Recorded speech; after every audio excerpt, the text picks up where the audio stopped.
Well, hello and welcome to The Set Piece, the very first edition of The Set Piece, the Scottish Sun's new football show. I'm Bill Leckie, and with me today is the amazing Roger Hannah. How are you? I'm good. How are you? Good morning. Absolutely magnificent. Excellent. You enjoyed the season so far? Oh, honestly, it's been the shortest, longest season yet. Do you know, Roger, I find the Scottish football season now very weird. It's very hard to get any momentum because you know the first weekend of the Premier League season, there's 2 games on Saturday, there's 3 games on Sunday, there's 1 on the Monday. You come back last weekend, it's a full weekend. Then it stops because it's now League Cup. They'll come back for a couple of weeks, then it'll be World Cup qualifiers, and it's a bit like one of those 1,500 metres races where the stagger doesn't unwind till halfway through. And punctuated every midweek with these European games. Yes. Another midweek card. Rangers last night, Hibs and Dundee Utd tomorrow night, and Celtic and Aberdeen join the Jamboree next week. The Jamboree. It is hard to kind of... It must be hard for players, I think, just now, because they're not really getting, settled into training sessions, and they're just... I know everybody says they want to play, but it must be difficult. So, last night, let's talk about that. First of all, Rangers got through. Russell Martin, once again, not very happy with them, though. You say it's difficult for players. The Rangers players are making it look difficult at the minute. They are. The results, they've get past Panathinaikos, they've get past Victoria Pilsen, remarkably. But Pilsen at home, they were really good. 10-15 minute spell at home to Panathinaikos, they were really good. Other than that, I don't think they've been great. The 2 domestic games, they've not been great. Well, they could have been 3-0 down at Panathinaikos in the first 25 minutes. Russell Martin admitted they were lucky to get a point against Motherwell. They needed a 92nd minute penalty against Dundee.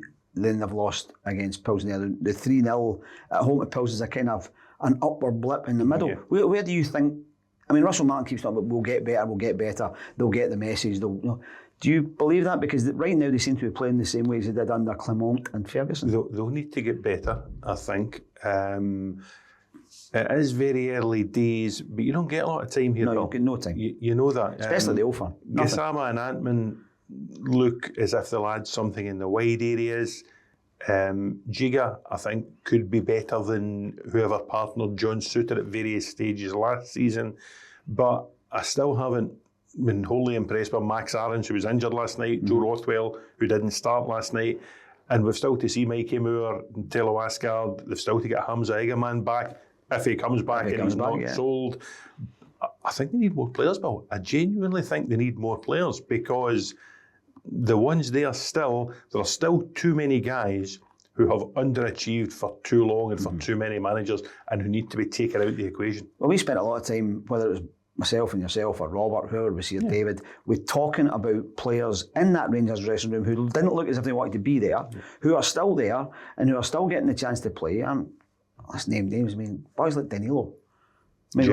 Jeffy. I mean, Danilo, you should be playing up front before Danilo. Yeah. I mean, there must have been a debate last night when Dessers got injured whether to send on Danilo or just go with 10. To be fair to him, he actually made a contribution last night. It was his shot that Lyle Cameron turned pushed in. Big picture. But his confidence is just big picture. nowhere. I don't think Danilo will do. Big picture, I don't think Jeffy will do. They need more players in. I think they do need a proper left back going forward. There's talk of Nobel Mendy coming in from Real Betis. They do need another centre back, because they're just short in that area. And John Souttar's future's still up in the air as well. Midfield, we're fascinated to see where Asgard fits in. Will he fit in a kind of similar position to Benjamin Nygren's playing for Celtic at the minute? Yeah. And every manager in the country will say they want another striker. Not a striker, yeah. Rangers need another striker as well. No, another? Yeah. Well, I don't quite see where they're... I mean, it's going to be a long process for the whole club, for Rangers. I just don't see quite what they're trying to do yet. I know what Russell Martin, how he wants to play, but you can only play that way if you get the players that can play that way. And he doesn't have the players who can play the way he wants to do it. And he didn't have the players at Southampton in the Premier League last season, but persisted in trying to do it anyway. Yeah. I hope that's not a sort of red light, a red flag. Well, it was the big one for me when he came. He's going to try and persist playing this way. One of the things that would worry me is the number of chances they're giving up. Yes. The number of attempts on Jack Butland's goal. the number of saves that Jack Butland has been forced to make. I actually thought Panathinaikos and Pilsen were really careless in front of a goal. So many shots flying away for corners, for goal kicks, I should say. The first 3 games, Panathinaikos home, Motherwell, Panathinaikos away, 17 shots in each game against them. Yeah. Now, the fact that neither Motherwell nor Panathinaikos could put many of those away to a left back of Motherwell to score. The fact is they're giving up those chances, and they're still giving up those chances. Dundee could have had 3 or 4 on Saturday. Had to good work before they scored. Yeah, so you're right. He wants to play this game where you play it from the back and then you sort of move the ball quickly in the middle of the park. But as soon as they lose the ball in the middle of the park, they just look terrified and very exposed. Yeah, and I think, listen, in theory, there's nothing the matter with the system that Russell Martin wants to play. In practice, I'm not sure he's got the players who are ready, willing, or able to play that way. I would say, Roger, of those 3 words, willing is the big thing. I think there's a lack of willingness in that Rangers dressing room to do what any manager wants. There was a lack of willingness to work with the intensity that Philippe Clement asked for them, the way he wanted them to train. There was a lack of willingness even to buy into Barry's kind of sleeves up, on the Rangers kind of thing. And there seems to be a lack of willingness to some of them to play the ball retention style that Russell Martin. I don't know what some of them want, apart from loads of money and not much work. Well, listen, I think they'll have a work cut out now. I saw a bit of Club Bruges. Yeah. They came to Ibrox and were 2 up after 13 minutes pre-season. Saw a bit of them last night. They won the first leg against Salzburg in Austria. They got caught out first half last night with a couple of goals, but when they got going second half last night, terrific goal by Carlos Forbes to put them ahead on aggregate. Hans van Aken, the Belgian international midfielder, Raskin's teammate, he got one in added time as well. They, for me, are a marked step up from Panathinaikos or Pilsen. Absolutely. So Rangers will need to raise their game. Are they able to raise their game, do you think? Some of them should be. The ones that he's been very public about, like the Tavernier and Raskin, the way he's handled them, they've both got a lot more in them. There are some who, I think, your Danilos and your Jeffties, who I don't think have more. I think Cyril Dessers is what he is. He's a guy who 1 minute can score something sensational, but he might be injured. But also when he's playing, the next time the ball comes up and bounces off him like a trampoline. So you don't know. I don't know what more he has to give except an exceptional goal here and there, which could really come in handy if he's fit for Bruges. It would be huge for Rangers, and huge especially for Russell Martin, if they could get past Bruges and get into this league phase. It would be, but do you not think it'd be better for him to be in the Europa League? Well, listen, possibly. I mean, the last time Rangers were in the group stages was Giovanni Van Bronckhorst, and they lost 6 games, including a 7-1 at home to Liverpool. And Giovanni never recovered from that and lost his job. So I know what you mean. Rangers have done well Europa, even last season, getting as far as Bilbao with Barry. Go to the final, 2022 with Gio. So it's been a good competition. Steven Gerrard had limited success in it as well. So maybe that is where Rangers' level is generally, not just this season under Russell Martin. But I think the financial boost it would give Andrew Cavan and the 49ers might outweigh any on-field negativity, Bill. Well, so there's the thing. So if you take the massive amount of money comes in to help them along the route where they're trying to go, would that outweigh, were they to take some serious hidings, would that outweigh that, do you think? I think, something, for once I think it might, because if Russell Martin's not happy with some of the players he's got, he's already dropped, and he has dropped them, whether he likes to use the word or not. Tavernier, Raskin. He had a go at some of the attackers last night as well. He's clearly not happy with aspects of the team. He clearly wants more players in. So money coming in from the Champions League stage, as they call it now, that might allow him to get the players in who can play the way that he wants to play and the way that some of the current players are unable to do it. Absolutely. They could do with shifting some out, and he's talked about that before, but there seems, as he said himself, there have offers for one person, and that's Cyril Dessers. So here's a question. Celtic, who now play Kairat Almaty in the playoff, they go to Almaty 4 days before an Old Firm game. What are they? They were Champions League last season. Are they Europa League? Or could they hold their own again in the Champions League? Well, and the evidence would be they can hold their own in the Champions League. They will get past Kairat Almaty. They won in penalties last night against Slovan Bratislava. Yeah. Two poor teams by all accounts. I think Celtic could, next Wednesday night at Celtic Park, put the tie beyond doubt, take a bit of the pain out of going to nearly at the Chinese border. Absolutely. It's further east in parts of Pakistan. It is a horrendous journey. Yeah. But I think when they get there, the football should be okay for them. I think they'll get through. Last season, listen, people will argue the draw, that odd draw where you get, those fixtures and, it's just sort of randomised, if you like. Yeah. Could have been harder on Celtic. Uh-huh. Maybe this year's draw will be harder, but you can only play the teams you're drawn against. I think it's a great format. They dealt really well with them last season. They got through. Yeah. They did outstandingly well. Even in that round between the 32 and the 16, when they took on Bayern Munich, they were excellent. Yeah. So Brendan Rodgers will not want standards to drop. He will believe that is a stepping stone, maybe to even better things for Celtic this season. But they will get past Kairat. Do you know? I think there's just a mood around Parkhead. Yeah. The opposite of a buzz about the place at the moment. Because he's constantly, he was interviewed after the game on Sunday at Tawdry. They got a win. It wasn't spectacular. It was functional. They got it done. And he's asked about players. And he says, well, there's still nothing I can tell you. He's very downbeat about the whole thing. There's no, and I don't hear him saying, by the way, see these boys in there? Yeah. Oh, they'll work for me. They're great boys for me. If we can add to that. He's not saying that. He's saying, I need players and it's not happening. And I'm not sure how well that plays with the guys in the dressing room. Yeah, I know what you mean. Or the boardroom. It has to be said. I'm not quite sure what's happening. It's definitely not one big happy band. No.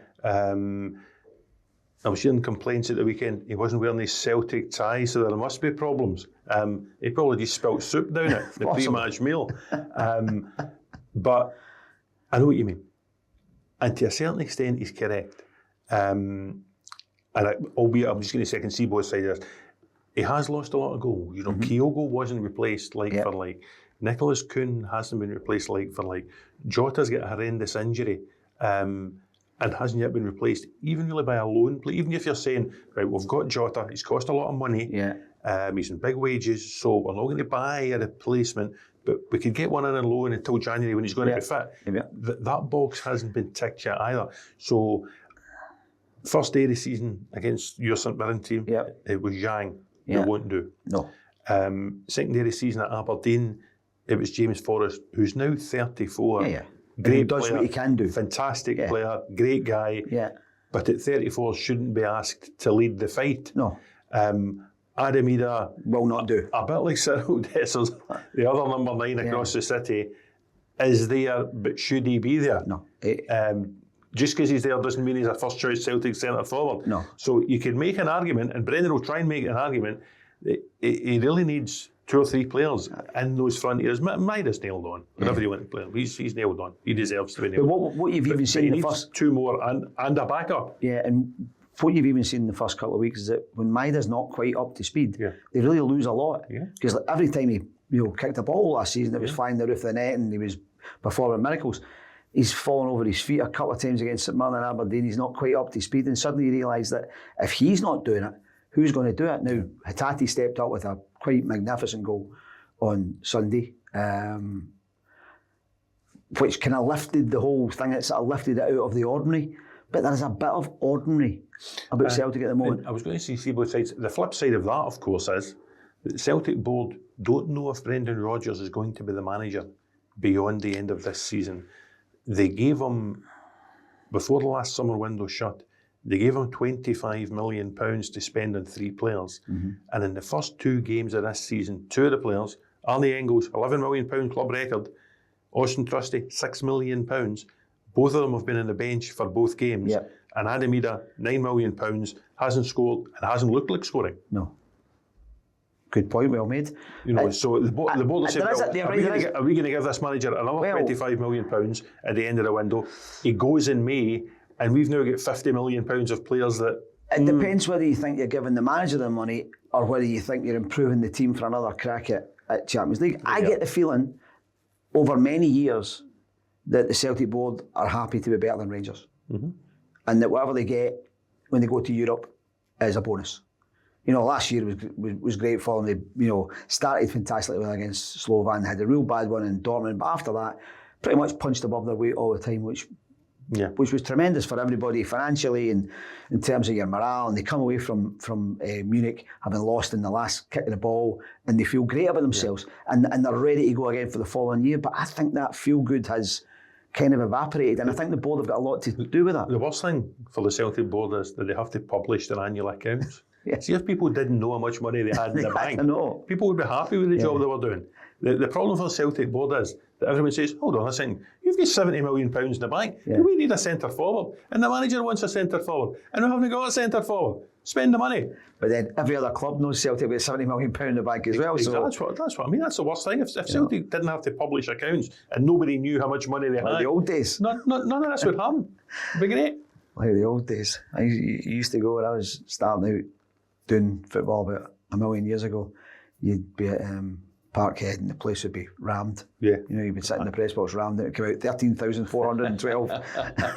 Okay, that's fair enough. Great days. It's opposite now for them. What about who? Well, Celtic come into Europe. Aberdeen come into Europe next week. They'll take on either FCSB, or as we know them, Strøybukarest, and old money, or Drita from Kosovo. So they'll start their guaranteed group stage football, which could be a blessing or could be a curse for Jimmy Thelin. It's a blessing for Dave Cormack. We'll come to him in a wee minute. Hibs and Dundee United. Will they get through? Hibs 2-0 up. Do you know from Serbia? You were there last week. In Belgrade, and I thought they were outstanding in so many ways in Belgrade. They were comfortable. 2-0. They had a fantastic clearance off a line by Rocky Bashiri. Partizan missed a couple of chances, which you'd expect him to create. But once Hibs got their foot on the ball and got moving, I thought the pace of Martin Boyle, the power of Kieran Bowie, really gave Partizan a hard time. Then you fast forward to the Sunday, and Partizan are putting 7 away in their league game. They've made a few changes. They've got themselves back up. And Hibs at 2-0 against Kilmarnock. I could have asked David Gray about this after the game, and he wasn't really for engaging in it. I got the feeling that at 2-0 after 25 minutes, Hibs went, brilliant, Europe on Thursday night, let's just manage this one out. And they didn't manage it. And once Kelly came back into the game, Hibs weren't able, through whether fatigue or whatever, to get themselves back up again.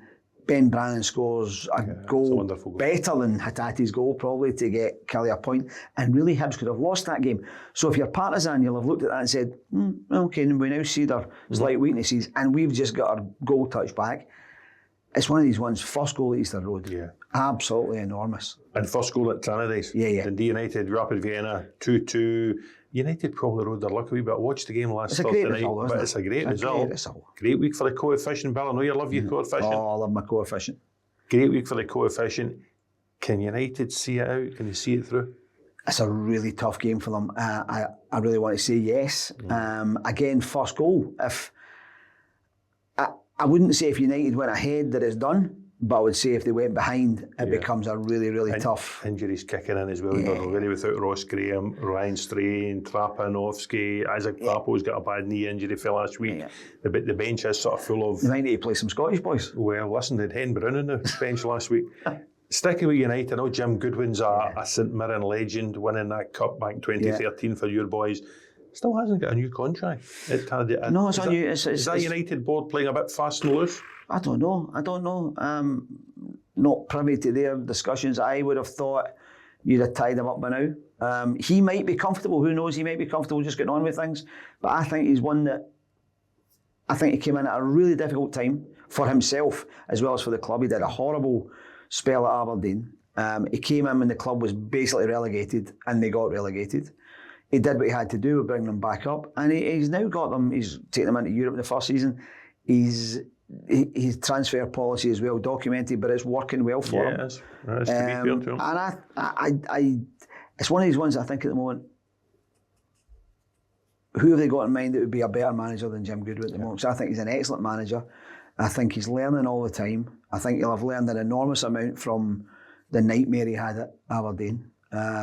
And I think he's come back an awful lot stronger. So if they don't move with a contract, it's either because he's very comfortable about waiting and doesn't want to make a big thing of it, or they have somebody up their sleeve who could be even better, and that would surprise me. I think he's a great guy. I think he's an excellent manager, and I think he does things the right way. They're not a massively exciting team, Dundee United, but they play in a very Jim Goodwin kind of way. They're very strong at the back. They get the job done, and I really hope they get the job. I hope I'll be at Easter Road for us. Really hope Hibs get that done. That's going to be an amazing atmosphere. Tannadice will be exactly the same.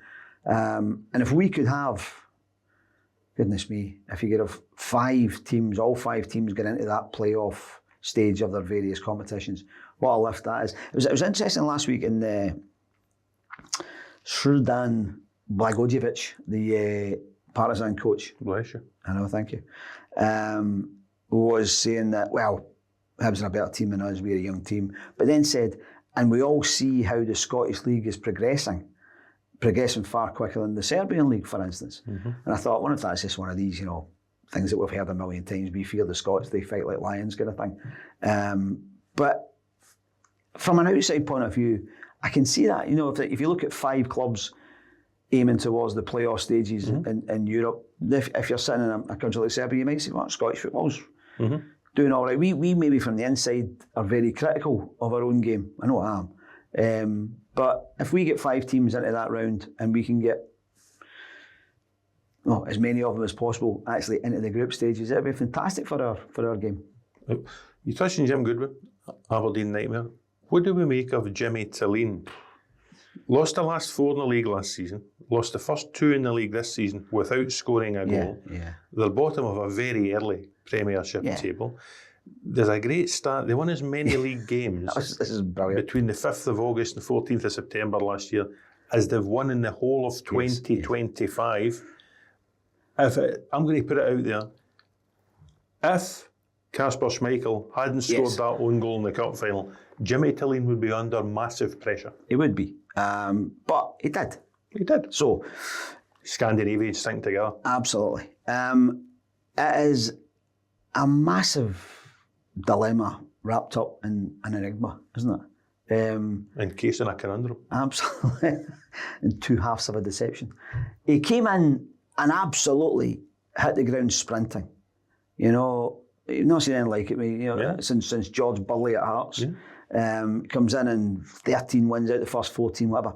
However, since they lost the League Cup semi-final to Celtic at the end of October last year, the 6-0 game, when they absolutely were, taken apart bit by bit, they've played now 31 games against Premiership opposition, and if you include the penalty shootout against Celtic, have won 7 of them. So their record is poor. They've only had 3 wins in a row once since last October. They finished last season with 4 straight league defeats. They've started this season with 2 straight league defeats. It's worrying, isn't it? Willie Miller's talking this morning in our paper about how Jimmy needs to look over his shoulder and needs to start delivering. And when you hear that from a guy like Willie, then you think this must be serious. It's worrying as well because they've still to tackle this Thursday, Sunday, European stuff. The last time they were in the group stages of European competition, cost the manager his job. Yeah. He ended up getting sacked because they couldn't deal with it. Yeah. He's made signings. We'll talk about some of the Rangers signings, some of the Celtic signings. I think players taking time to bed in. These Aberdeen players look as if they're taking a bit of time to bed in. Kusini Yengi more than anyone else. There's the one. I'm baffled by that signing. Well, you're baffled. They've also lost. Pup Guy's gone. Kevin Nisbet's gone. Yeah. Ode Daba has gone. Yeah. They look quite thin up there. Young Fletcher Boyd, who looks a good prospect, has basically been flung on as a kind of first substitute in the last couple of weeks. That for me shows that they need quantity as well as quality because the squad that's sitting there just now, I'm not sure is robust enough to see Aberdeen to where they want to go. No, if you looked at the first 2 league games, boys like Jensen and Nielsen, who did okay last season, giving the ball away for fun in really dangerous areas. Midfield wasn't really creating. Clarkson played against Hearts and then was left out from the start against Celtic. He's the guy they relied on a lot last season. Yengi, I think 17 games for Portsmouth last year, didn't score. And I'm thinking, if you need to replace a guy like Nisbet or a guy like Pap Gay, do you bring in a guy that hasn't scored in a year? Is that what you need? I found that a bizarre signing. Yeah. And I think the boy looks as if he has, he makes Danilo look as if he's strutting about. Yeah, you know? I agree with that. The ball's bouncing off him. He had 2 amazing chances against Hearts that goodness knows how he missed them. He's come off in both games so far with his shoulders slumped. It's not a good look for Aberdeen at the moment, and I'm not quite sure. And now Sunday's different. Aberdeen haven't beaten Celtic at home for a million years, right? So you know what's coming as soon as Celtic go ahead. But in the Hearts game at Tynecastle, Roger, I thought Derek McInnes was a step ahead of Jimmy Thelin in everything. Shape, tactics, changing shape in game. Yeah. You know, when he went to the 3 to the 4 in the second half.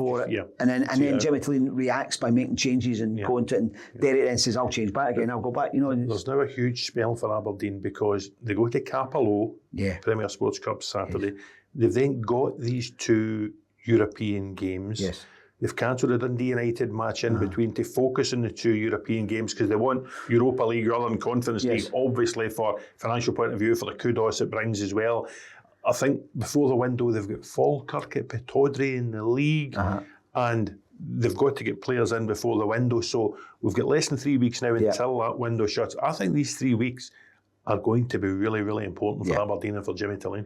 Massively. And he can't say that Dave Cormack hasn't bankrolled. No. You know, for all the criticism you can make of Dave, he has given them money and also they have brought in huge amounts of money. Yeah.